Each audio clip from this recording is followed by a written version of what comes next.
గత ఎన్నికల్లో 90 నుండి 95% మంది క్రిస్టియన్లు జగన్మోహన్ రెడ్డి గారి వైపు పనిచేశారు.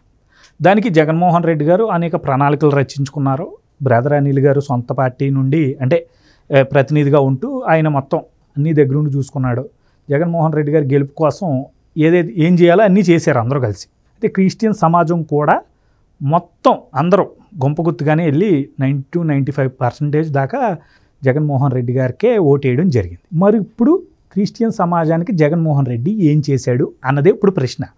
చట్టసభల్లో ఏంటి అసలు ఈరోజు క్రిస్టియన్లకి ఎంతవరకు అవకాశం కల్పించగలిగాడు, మిగిలిన అంశాల్లో కూడా జగన్మోహన్ రెడ్డి వారికి ఏం న్యాయం చేశాడు అంటే ఇంత సాలిడ్గా నమ్మి మా ఓడు అనుకుని ఓటేసిన క్రిస్టియన్లకి జగన్మోహన్ రెడ్డి చేసింది ఏంటి?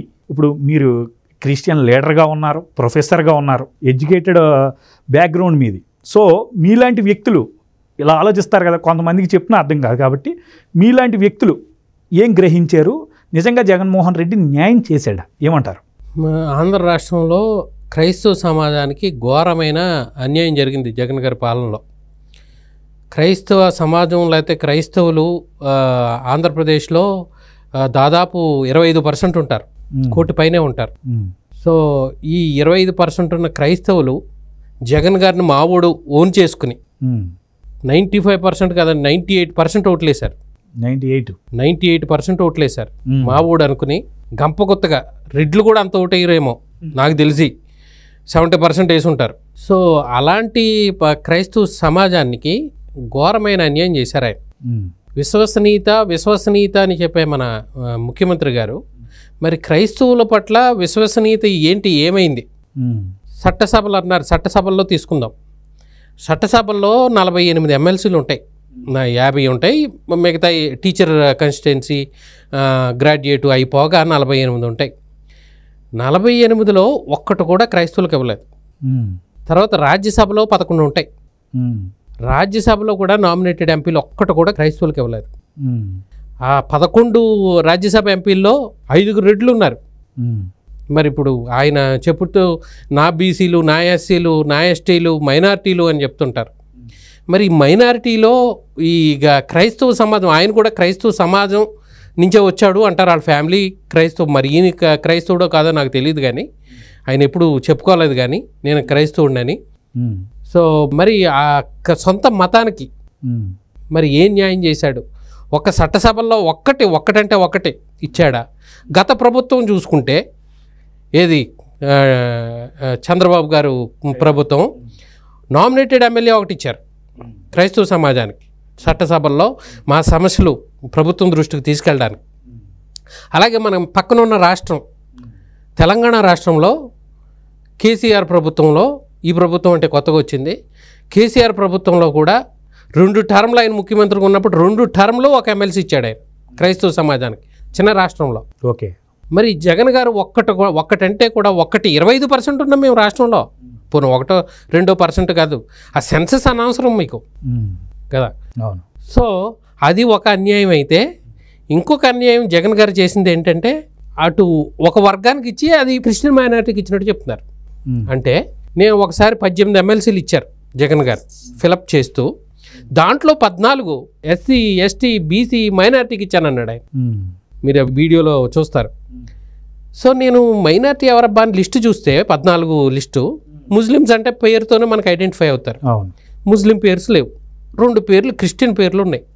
బొమ్మి ఇజ్రాయెల్ అని అమలాపురం నుంచి, ఇంకోటి గుంటూరు యేసురత్నం.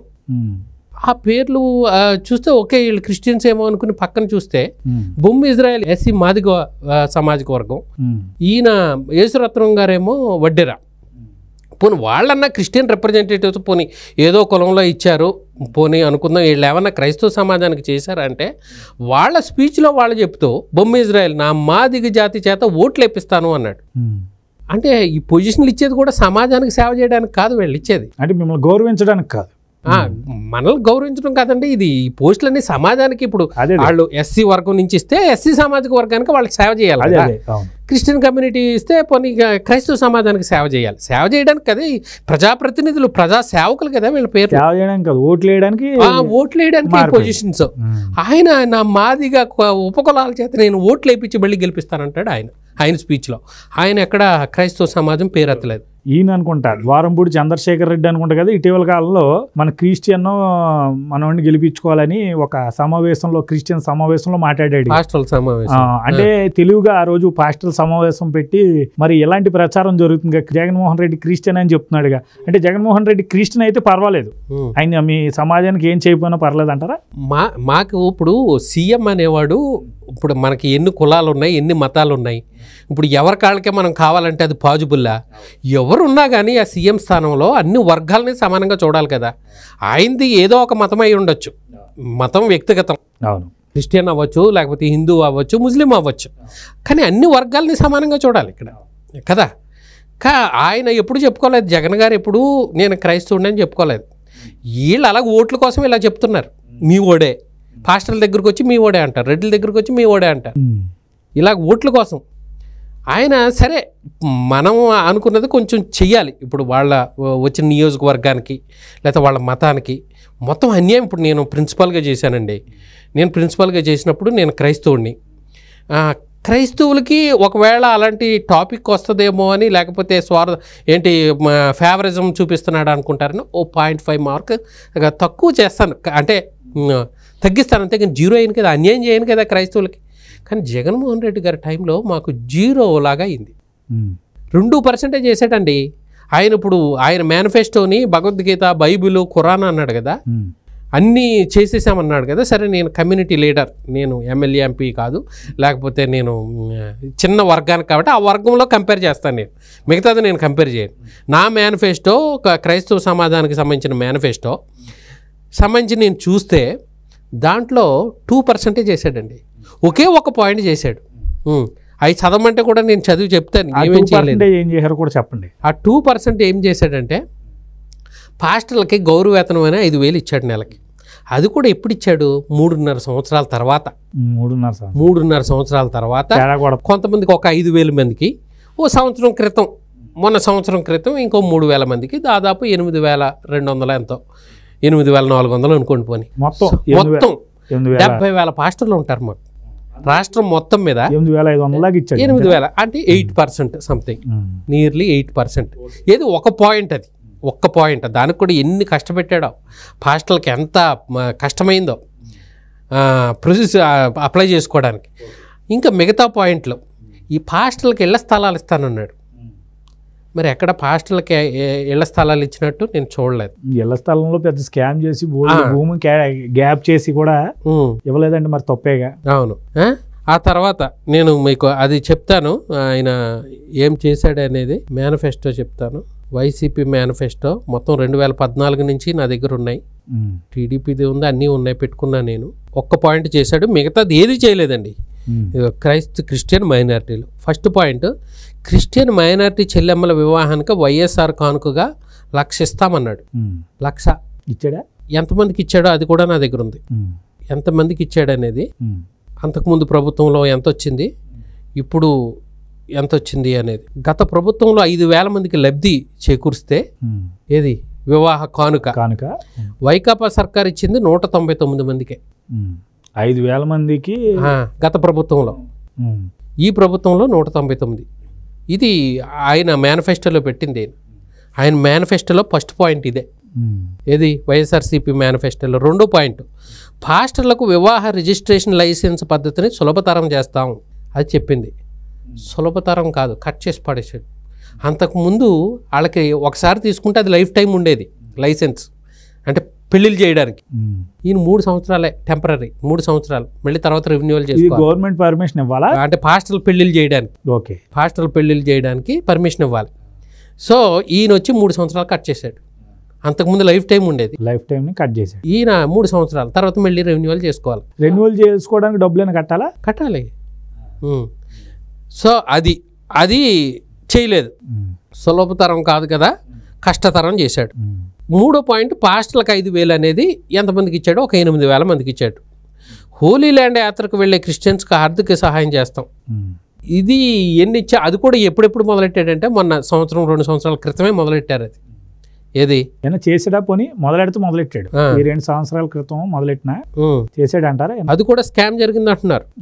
ఏది వెళ్ళకపోయినా వెళ్ళినట్టు అన్ని చూపించేశారు జనాల్ని, అది అంటున్నారు. అది కూడా చెప్తాను. హాస్టల్కి ఇళ్ల స్థలాలు కేటాయించి వారికి ఇల్లు కట్టిస్తాం, అది లేదు, జరగలేదు. ప్రమాదవశాత్తు క్రిస్టియన్ మైనార్టీకి చెందిన వారు మరణిస్తే వారి కుటుంబానికి వైఎస్ఆర్ బీమా ద్వారా 5 లక్షలు ఇస్తాం. ఇచ్చాడా? చంపేస్తేనే లేదు. ఒక పాస్టర్ గారిని చంపేశారు ప్రకాశం జిల్లాలో. ఎవరు చంపేశారంటారు? వైసీపీ నాయకుడే చంపేశాడు అన్నారు. అందుకనే అవ్వలేదేమో. ఆయన నేను ఫోన్లో మాట్లాడాను, ఎందుకు చంపేశారంట ఈ పాస్టర్ గారంట అంటే, జగన్ గారు ప్రశ్నించండి అన్నాడు కదా, అన్యాయం జరిగితే ప్రశ్నించండి అని. ఏది ఈ కూలీ ఉపాధి హామీ ఇవి ఉన్నాయి కదా, ఉపాధి హామీ కూలీ, ఆ కూలీ డబ్బులు నొక్కేస్తున్నాడంటే ఇవ్వకుండా నొక్కేస్తుంటే ఈ ప్రశ్నించాడు పాస్టర్ గారు. కొంచెం నీతిమంతుడు కదా, అన్యాయాన్ని ఎదిరిద్దామని ప్రశ్నిస్తే చిన్నపిల్లల చేత చంపించేశారు కొట్టేసి కర్రలతో. అంటే ఊర్లోనే రౌడీ మొక్కలు చిన్న పిల్లలతో, అది కూడా ప్లాన్డ్గా. చిన్నపిల్లలు అంటే శిక్ష పడదని చంపించేశారు.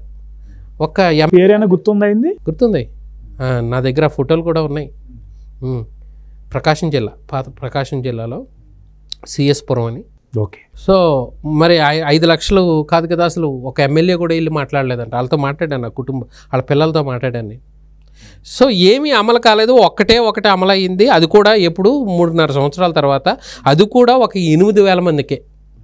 ఇది ఒక్కటి చేసి మొత్తం క్రైస్తవ కమ్యూనిటీకి చాలా చేసేసామని చెప్తున్నారు. అదే వదిలేస్తున్నట్టు బిల్డప్. సో ఇది ఎంత అన్యాయానికి గురైంది క్రైస్తవ సమాజం, అంత నమ్మక ద్రోహమా? 98% నీకు అంటే ఇంక మీరు ఏం చేసినా ఓటేస్తారులే, మనకు ఎవరు ఓటేస్తారని మనోళ్ళు వెళ్ళం అని, లేకపోతే వీళ్ళకి ఏం చేసినా చేయకపోయినా అడిగేవాళ్ళు లేడు అని మీరు ఇందాక అన్నారు.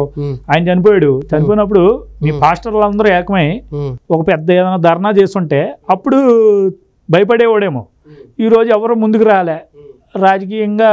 ఇప్పుడు మా పాస్టర్లు ధర్నాలు ఈ తక్కువ, బస్సులు కాల్చేయడం ఈ తక్కువ. కానీ ప్రభుత్వ పరంగా ఏం చేయాలండి? వాళ్ళు ధర్నాలు చేస్తేనే చేస్తారా? అంతవరకు తీసుకొస్తారా?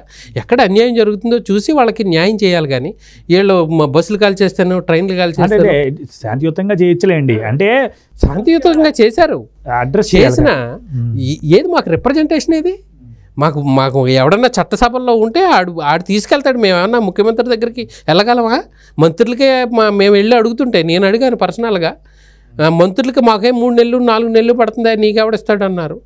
ఎమ్మెల్యేలకి లేదు అపాయింట్మెంటు జగన్కి అన్నారు. ఇక మాకు ఒక రిప్రజెంటేటివే ఇవ్వలేదు, ఎమ్మెల్సీ లేకపోతే ఎంపీది. ఇక మాకు ఎవరున్నారు చెప్పేవాళ్ళు? సో అలాగా చాలా అన్యాయం జరిగింది క్రైస్తవ సమాజానికే. అన్ని వర్గాల కంటే కూడా ఎక్కువగా క్రైస్తవ సమాజానికి ఎక్కువ అన్యాయం జరిగింది.